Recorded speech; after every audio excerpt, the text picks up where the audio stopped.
자, 오늘 이 시간에도 하나님께서 우리를 부르셨습니다. 우리 여성교회에서 찬양한 이 특송의 가사들을 잘 기억하시면 하나님께서 지난 한 주간에도 치열하게 살았던 우리 모두를 하나님께서 주님의 숲으로 불러주셔서 어루만져 주시고 힘주시고 위로해 주실 줄 믿습니다. 오늘도 우리에게 말씀하시는 하나님의 음성을 듣고요, 다시금 세상으로 나아갈 때에 오늘 주신 하나님의 말씀을 기억하면서 믿음으로 승리하는 삶이 되셨으면 좋겠습니다. 우리가 이 다니엘서를 함께 묵상하고 나누면서 이 다니엘서의 초반에 이 중심되는 내용이 느부갓네살이 꾼 꿈의 내용이었습니다. 오늘 본문에 보면은 이 왕이 꾼 꿈의 내용들을 자세하게 우리에게 설명하고 있는 것이죠. 하지만 왕은 이 꿈이 우리가 읽어봤을 때는 어떻게 이 꿈을 잃어버릴 수 있지? 이렇게 특이한 꿈을 어떻게 잊어버릴 수 있을까라고 생각이 될 수도 있습니다. 그러나 하나님께서 이 왕의 꿈, 아주 특별하고 신기한 이 왕의 꿈을 잊어버리게 한 데는 다 이유가 있다는 것이에요.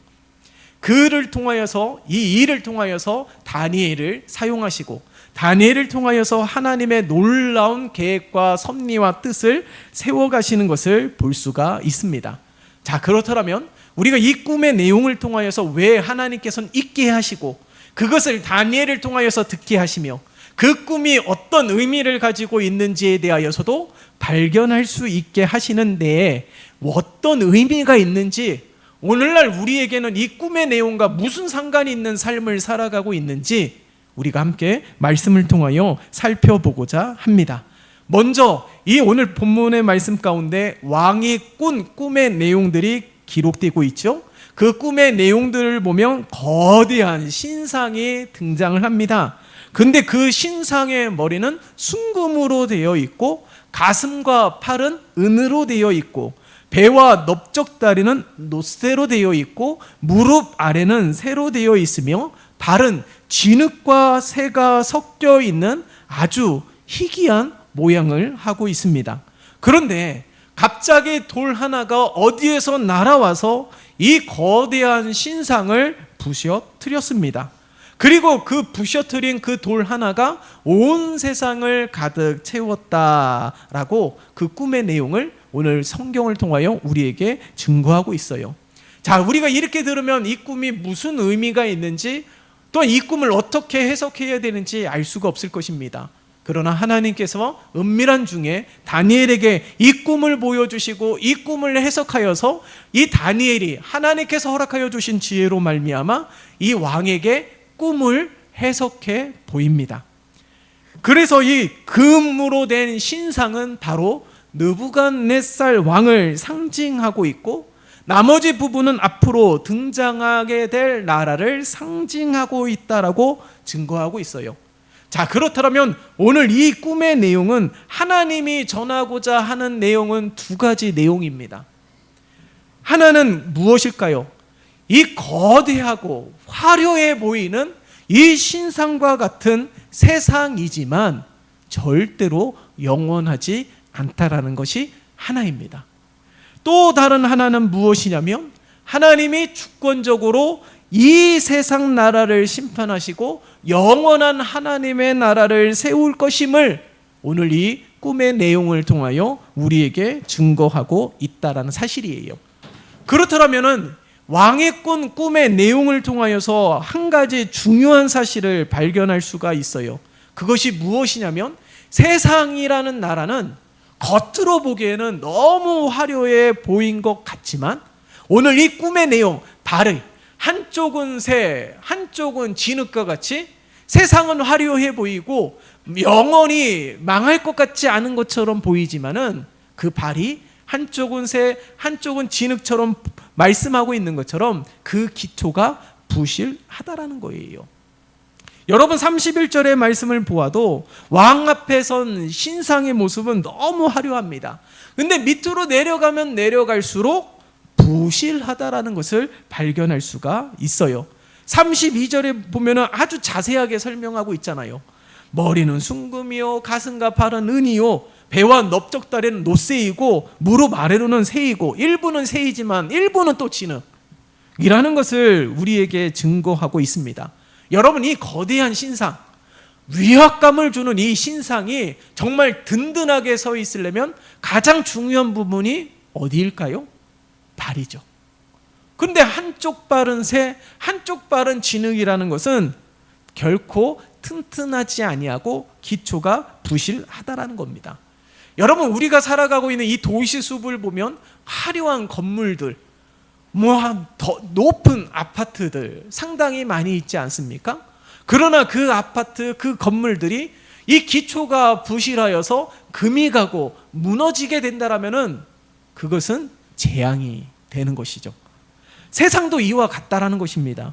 세상이 화려해 보이고 영원히 있는 것처럼 보이지만은 그 기초가 부실한 것이 세상이라는 것을 우리에게 증거하고 있는 것이죠. 그런데 이 세상, 거대한 이 신상과 같은 이 세상이 기초가 부실하기 때문에 무너진 것이 아니라는 거예요. 단순히 기초가 부실해서 이 세상이 무너진 것이 아니라 오늘 말씀을 자세히 보세요. 왜 이 거대한 신상이 무너졌는지. 기초가 부실하기도 하지만 결정적으로 무너진 이유가 명확하게 증거되고 있습니다. 그것이 무엇입니까? 꿈의 내용을 보아서도 알 수 있듯이 어디에서 느닷없이 돌 하나가 날아와서 부실한 다리를 쳐서 이 거대한 신상이 무너지게 하였다라는 것이에요. 근데 우리가 살펴본 것은 이 거대한 신상이 무너질 조짐이 보이지 않았어요. 금이 가거나 균열이 생기거나 그러지 않았습니다.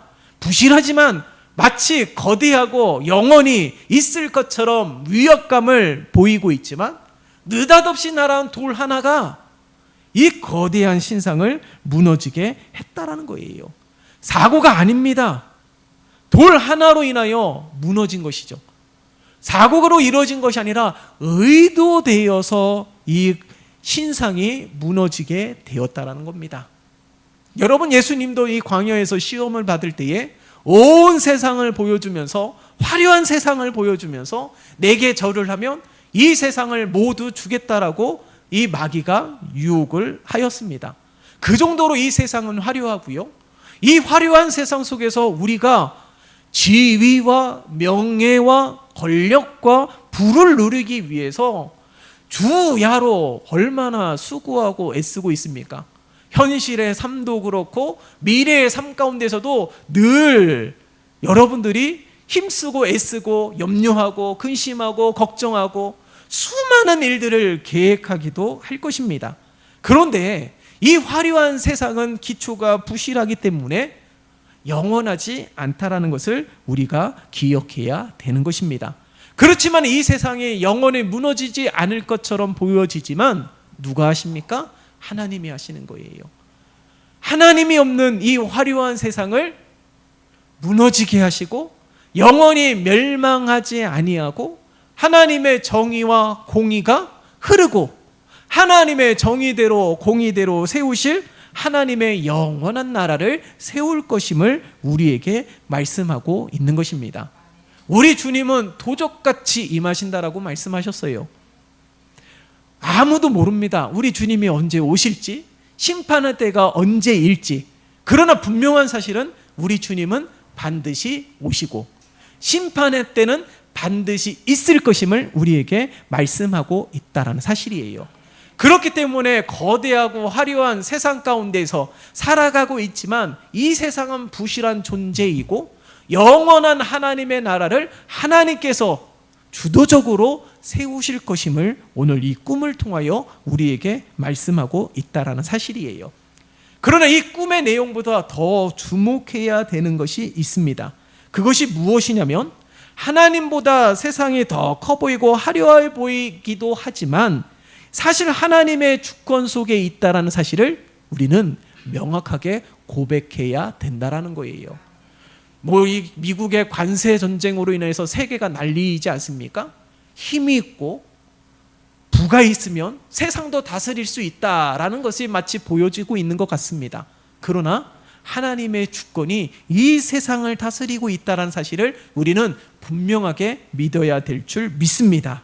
자, 그렇다면 이 거대한 신상과 같은 세상 가운데서 마치 무너지지 않을 것 같은 이 세상 가운데서 우리가 무엇을 해야 하는지를 오늘 이 꿈의 내용을 통하여 발견해야 되는 것이에요.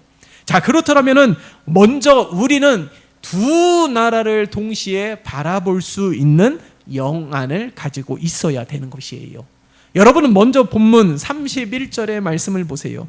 31절의 말씀 같이 읽어볼까요? 시작. 왕이여 왕의 한 큰 신상을 보셨나이다. 그 신상이 왕 앞에 섰는데 크고 강체가 매우 찬란하며 그 모양이 심히 두려우니. 31절에 단어 가운데 보았다라는 단어가 사용되었어요. 보세요. 31절. 왕이 한 큰 신상을 보셨나이다. 여기에서 보았다라는 것은 무엇을 보았다라는 것이죠? 거대한 신상을 보았다라는 것이죠. 하지만 그것만 바라보면 안 된다라는 거예요. 34절의 말씀 보세요. 거기에서 보면은 또다시 보았다라는 의미의 단어를 사용했습니다. 함께 읽어볼까요? 34절 시작. 또 왕이 보신즉 손대지 아니한 돌이 나와서 신상의 새와 진흙에 발을 쳐서 부서뜨리네. 31절에 보았다는 거대한 신상을 바라보고 있고 34절에 보았다는 어디에서 느닷없이 날아온 돌 하나를 보았다라는 것이죠. 그래서 이 신상을 쳐서 부셔뜨리는 것을 보았다라는 것입니다. 여러분, 31절에 보았다와 34절에 보았다. 다니엘은요, 이 31절에 나와 있는 이 세상만 바라보는 것이 아니라 동시에 하나님이 세우실 이 하나님의 놀라운 주권까지 바라보고 있음을 우리에게 증거하고 있는 것이죠. 어느 것 하나에도 치우치지 않습니다. 균형적으로 세상을 바라보면서 그 세상 가운데 일하시는 하나님을 바라보고 세상의 주권을 바라보면서도 세상의 주권이 모든 것을 다스리고 있는 듯 하지만 결국에는 하나님께서 온 세상을 다스리고 있음을 보고 있다라는 것입니다. 여러분 보세요. 어디에서 손대지 아니한 돌이 느닷없이 날아와서 이 거대한 신상을 부셔뜨리는 것이 무엇을 의미할까요? 그것이 바로 44절에 나와요. 44절의 말씀 볼까요? 44절의 말씀 같이 읽겠습니다. 시작. 이 여러 왕들의 시대에 하늘의 하나님이 한 나라를 세우시리니 이것은 영원히 망하지도 아니할 것이요 그 국권이 다른 백성에게로 돌아가지 아니할 것이요 도리어 이 모든 나라를 쳐서 멸망시키고 영원히 설 것이라. 아멘. 자, 그러니까 34절에서 다니엘이 보았다라는 것은 앞으로 하나님이 하실 일, 그리고 하나님이 이 세상을 다스리는 진정한 실제적 주권을 가지고 있는 분이심을 보았다라는 거예요. 오늘 우리에게도 이 시선이 있어야 된다라는 거예요. 31절에 세상을 바라보는 시선과 34절에 하나님께서 일하고 다스리고 계심을 동시에 균형 있게 바라볼 수 있는 시선이 있어야 되는 것입니다. 우리가 예수 믿고 이렇게 주일에 모여서 하나님을 예배하지만 여기에서만 예수 믿는 것처럼 우리가 살아가고 있는 것은 아닌지 모르겠어요. 거대한 신상과 같은 세상 가운데서 잠시 예수 믿는 것은 내려놓고 세상 가운데서 살아갈 때는 마치 31절만 있는 것처럼 세상만 바라보면서 살아가고 있는 것이 오늘 우리의 삶은 아닌지 모르겠습니다. 34절처럼 우리가 예배하는 동안에는 하나님이 모든 것을 하실 수 있는 것처럼 보여지고 하나님이 우리의 힘이 되시고 능력이 되는 것처럼 의심 없이 받아들이지만 거대한 세상 가운데 신상과 같은 그 세상 가운데서 살아갈 때는 하나님이 보이지 않는 삶을 살아갈 때가 얼마나 많이 있습니까? 거대한 신상과 같은 세상 가운데 살아갈 때에 예수 믿는 것이 하염없이 초라해 보이고 연약해 보이고 아무 의미 없는 것처럼 느껴질 때가 얼마나 많이 있는 줄 모릅니다. 여러분은 오늘날 점점 살기 힘든 시대 속에서 살아가고 있지 않습니까? 경제적인 어려움, 불투명한 미래 때문에 너무나도 힘들게 살아가고 있습니다. 그런데 그 세상 가운데서 우리는 살아나기 위하여 치열하게 살아가고 있고요. 그 가운데 수단과 방법을 가리지 아니하고 살아가는 이들도 있습니다. 우리는 살아갈 날이 얼마 되지 않는다 할지라도 앞으로 더 많이 살아가게 될 우리 자녀들은 어떻게 살아갈지 너무 걱정되는 것이 사실입니다. 그 때문일까요? 그 영향도 있겠죠. 그래서 많은 이들이 엄청난 사교육비를 들여서 자녀들을 교육하고 양육을 합니다. 그러나 모두가 다 그렇게 자녀들을 교육할 수 있는 것은 아니기에 마치 불공평하고 부조리한 이 거대한 세상에 대하여 우리는 아무것도 할 수 없고 예수 믿는 것조차도 우리에게 어떤 큰 몸에 느끼고 피부로 느낄 수 있는 그런 영향력이 없는 삶을 살아가고 있는 것처럼 느낄 때가 많이 있다는 것이에요. 그러나 오늘 이 왕이 꾼 꿈의 내용을 통하여서 그런 것은 잘못됐다는 것이죠. 마치 이 거대한 신상만 바라보고 있기 때문에 하나님이 초라해 보이는 겁니다. 거대한 신상만 바라보고 있기 때문에 하나님이 아무것도 할 수 없는 것처럼 보여지고 있는 거예요. 막막합니다. 미래도 나는 노력한다고 했지만은 뜻대로 되어지지 않는 것, 하나님이 주권 속에 있다라면은 하나님을 신뢰하면서 기도하면서 그렇게 믿음으로 살아가려고 애쓰고 힘쓰는 수단과 방법을 가리지 아니하고 법의 그림자, 법 기술을 이용해서 자신의 이익만 추구하고 있는 많은 이들이 있지만 그 가운데 우리는 너무 초라해 보이는 것이 사실입니다. 그리고 우리는 늘 실패하고 늘 넘어지는 것이 마치 당연한 삶인 것처럼 느껴질 때가 얼마나 많이 있습니까? 그래서 답답하지요. 그래서 막막하지요. 현실을 바라보니 딱히 내가 할 수 있는 일들이 없고 미래를 생각하자니 어떻게 해야 될지를 모르는 너무 막막한 세상 가운데 살아가고 있다는 것이.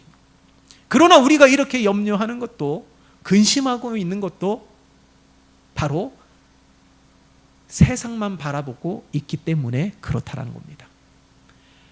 외눈박이 물고기처럼 한쪽만 바라보는 거예요. 외눈박이 물고기는 눈이 하나밖에 없습니다. 한쪽만 바라보는 것이죠. 우리가 그렇게 살아가고 있는 것은 아닌지 모르겠어요. 여러분, 하나님의 다스림이 없는 것처럼 보이고 하나님은 가만히 침묵만 하고 방관만 하시는 것 같지만 하나님은 온 세상을 다스리시는 분이신 줄 믿습니다. 여러분, 바울이 이렇게 고백을 하잖아요. 성도들에게 고린도전서 2장 2절의 말씀을 보면 내가 너희 중에서 예수 그리스도와 그가 십자가에 못 박히신 것 외에는 아무것도 알지 아니하기로 작정하였음이라. 여러분, 이렇게 고백하고 있는 바울을 보세요. 바울은요, 세상 가운데서도 부족함이 없는 자입니다. 성공이라는 것을 이미 받은 자예요. 그의 미래는 대로같이 열려있는 자입니다. 지혜도 있지요. 삶의 배경도 대단하지요. 당시에 로마 시민권을 가지고 있는 바울이었습니다. 그러나 보세요. 예수 그리스도와 그가 십자가에 못 박히신 것 외에는 아무것도 알지 아니하기로 어떻게 해요? 작정하였다라고 고백을 하고 있는 것이죠. 이 고백이 무엇을 의미합니까? 오늘 다니엘과 같은 신앙과 믿음이라는 거예요. 나는 세상만 바라보지 아니하겠다. 그 가운데 역사하시는 하나님도 바라보겠다라는 거예요. 여러분, 그렇다고 해서 예수 믿는다고 해서 세상을 무시하라는 것이 아닙니다. 절대로. 예? 여러분, 우리가 이 세상 가운데서 살아가고 있지만 신앙생활이라는 것은 교회 안에서만 생활하는 것을 의미하는 것이 아니에요. 교회 안에서 예배하고 봉사하고 섬기고 헌신하고 찬양하고 기도하고 교제하고 친교하고 이것만이 신앙생활이 아니라는 겁니다. 교회 문 밖을 나가서도 생활하는 것도 신앙생활이라는 거예요. 그러면 우리가 교회 문 밖에서 신앙생활은 어떻게 해야 됩니까? 오늘 우리가 예배하는 것처럼 예배하고 말씀 보고 기도하고 늘 그렇게 해야 될까요? 내 직장 속에서 내가 해야 할 일이 있음에도 불구하고 그것을 뒤로 하고 우선순위는 하나님을 예배하고 하나님 만나고 교제하는 것이기에 그렇게 해야 될까요? 그렇게 된다라면은 어느 기업이든 예수 믿는 사람들은 채용하지 않을 것입니다. 그러면 신앙생활이 무엇입니까? 교회 안에서야 우리가 다 아는 신앙생활이지만 세상 가운데서 신앙생활은 예수 그리스도의 가치관과 방법으로 살아가는 거예요. 예? 우리가 똑같이 예수 믿지 않는 사람들과 똑같이 행동하지만, 똑같이 살아가지만 우리가 바라보는 시선과 생각과 마음은 예수 그리스도의 가치관을 가지고 있어야 된다는 것을 우리에게 말씀하고 있는 것입니다. 여러분, 그러하기에 우리는 오늘 이 다니엘과 같은 영적 시선을 가져야 되는 거예요. 거대한 세상만 바라보니까 예배도 소홀히 하게 되고, 기도는 전무한 삶을 살아가게 되고, 세상만 바라보니까, 안 되는 일들만 바라보니까 불평하고 원망하게 되는 것입니다. 내가 많이 가지고 있지 않기 때문에, 내가 좋은 인맥이 없기 때문에, 내가 힘이 없기 때문에 나는 그저 그런 인생이 될 것이다 라고 생각을 하고 있다는 것이죠. 왜 그렇습니까? 세상만 바라보고 있기 때문에 그렇다라는 거예요. 그러나 오늘 이 말씀을 통하여 우리에게 말씀하고 있습니다. 이 거대한 세상도 아무것도 아닌 돌 하나로 무너지게 하시는 분이 하나님이시라는 거예요. 영원히 멸망하지도 아니하고 국권이 다른 나라에게 빼앗기지 아니하는 그런 나라를 누가 세우신다고요? 하나님이 세우신다라는 것을 말씀하고 있는 것이죠.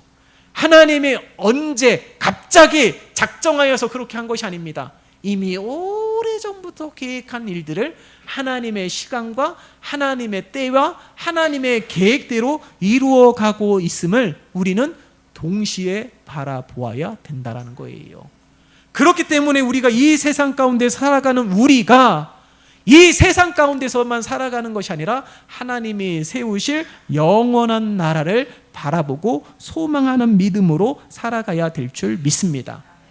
그 하나님의 나라라고 본다면 요한계시록에서 말씀하고 있는 것처럼 고통도 없고 슬픔도 없고 애국하는 것도 없고 기쁨만 있는 나라라고 말씀하고 있습니다. 그런 나라를 소망합니다.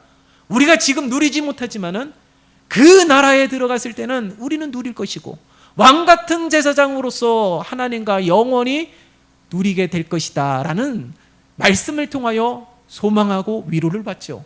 그러나 틀린 말은 아니지만은 마치 그 말씀을 문자적으로 본다라면은 우리는 이 거대한 신상과 같은 세상에는 늘 루저로 살아갈 수밖에 없는 운명이라는 것이에요.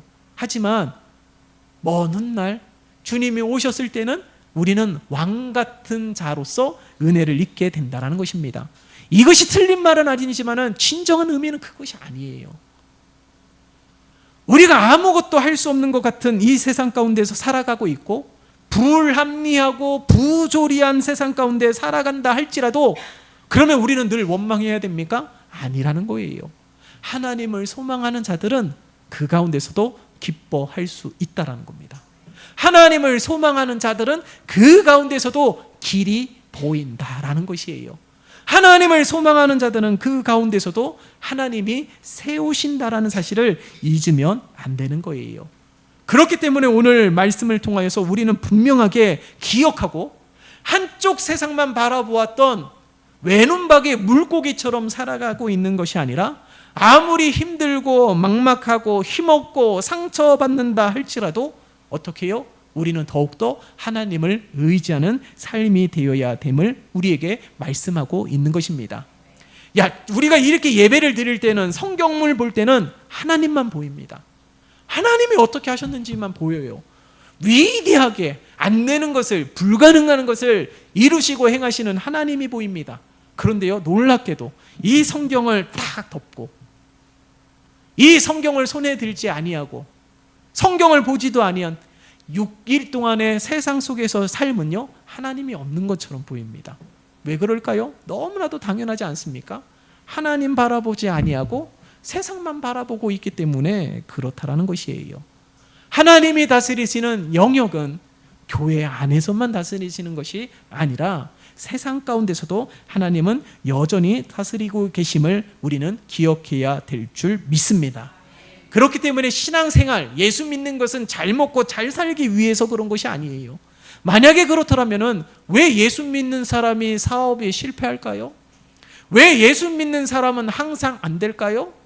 왜 예수 믿는데도 불구하고 질병에 걸리는 이유가 무엇일까요?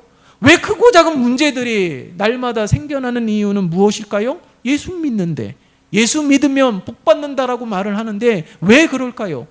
신앙생활은 그것만이 아니라는 거예요. 여러분, 삶이 그대를 속일지라도 슬퍼하거나 노여하지 말라. 슬픈 날에는 참고 견디라. 즐거운 날은 오고야 말리니. 마치 성경 한 구절처럼 보여지지만 이것은 시의 한 구절입니다. 알렉산더 푸스킨의 삶이 그대를 속일지라도 라는 시의 한 구절이에요. 그러나 이거 단순히 시의 한 구절로만 생각하는 것이 아니라 마치 하나님께서 우리에게 말씀하고 있는 것처럼 들려지지 않습니까? 오늘 거대한 세상, 부조리와 같은 세상, 그 세상 가운데서 나는 너무 초라하기 그지없는 연약한 자이지만은 그 가운데 하나님을 바라보는 믿음으로 살아가야 된다라는 거예요. 이런 영안이 우리에게 있기를 예수님의 이름으로 축원합니다. 그렇기 때문에 균형 잡힌 두 나라를 동시에 바라볼 수 있는 시선이 있어야 되는 거예요. 마치 거대한 세상이 영원할 것 같지만 그렇지 않다라는 거예요. 그 가운데서 주도적으로 역사하고 개입하시고 간섭하고 있는 하나님이 계심을 믿어야 된다는 것이죠. 마치 불합리하고 부조리한 세상만 바라보지 말고 그 가운데 하나님의 공의와 정의로 세우며 영원히 멸망하지 아니할 나라를 세우실 하나님, 그 가운데 하나님의 백성들을 보호해 주시고 그 가운데 광야의 삶 가운데서도 가나안으로 이끄시는 하나님을 바라볼 수 있는 믿음의 시선을 가져야 됨을 오늘 우리에게 말씀하고 있는 거예요. 여러분 보세요. 거대한 신상과 같은 세상 가운데 살아가는 다니엘이 이 두 가지 시선을 가지고 믿음으로 살아가고 있지 않습니까? 다니엘 삶을 보면은 실패했습니까? 나라가 멸망하고 새로운 나라가 세웠다 할지라도 여전히 총리로 쓰임받고 있습니다. 부조리한 세상 가운데서도, 하나님이 없는 세상 가운데서도 오히려 다니엘은 인정을 받았고요. 우상을 섬겼던 나라가 다니엘을 통하여 하나님의 살아계심을 보고요. 다리우 왕은 온 지방에 조서를 내려서 놀라우신 하나님을 찬양하게 했다라는 거예요. 얼마나 놀랍습니까? 우리가 어떻게 살아가야 됩니까? 오늘 말씀을 통하여 그것을 우리에게 증거하고 있는 것이죠. 거대한 세상만 바라보지 마시고 그 가운데서 상처받는 것만 기억하지 마시고 그 가운데서 우리와 함께 하시며 위로하시며 역사하시는 하나님을 동시에 바라볼 수 있는 믿음으로 이 한 주를 살아가시고 그렇게 살아가는 우리 모두가 되시기를 예수님의 이름으로 축원합니다. 살아계신 하나님 아버지, 오늘 우리가 다니엘과 같은 신앙과 다니엘과 같은 믿음으로 하나님 앞에 서게 도와주시옵소서. 하나님이 없는 것처럼 보여지는 세상이라 할지라도 외눈박이 물고기처럼 세상만 바라보기에 상처받고 세상만 바라보기에 낙심하며 세상만 바라보기에 원망하고 불평하는 것은 아닌지 모르겠습니다.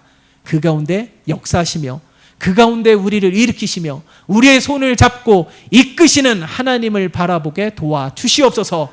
균형 잡힌 영적 시선을 가지고 이 한 주도 힘차게 살아가며 그 가운데 하나님의 은혜를 누리고 그 가운데 기뻐하며 소망하며 살아가게 도와주시옵소서.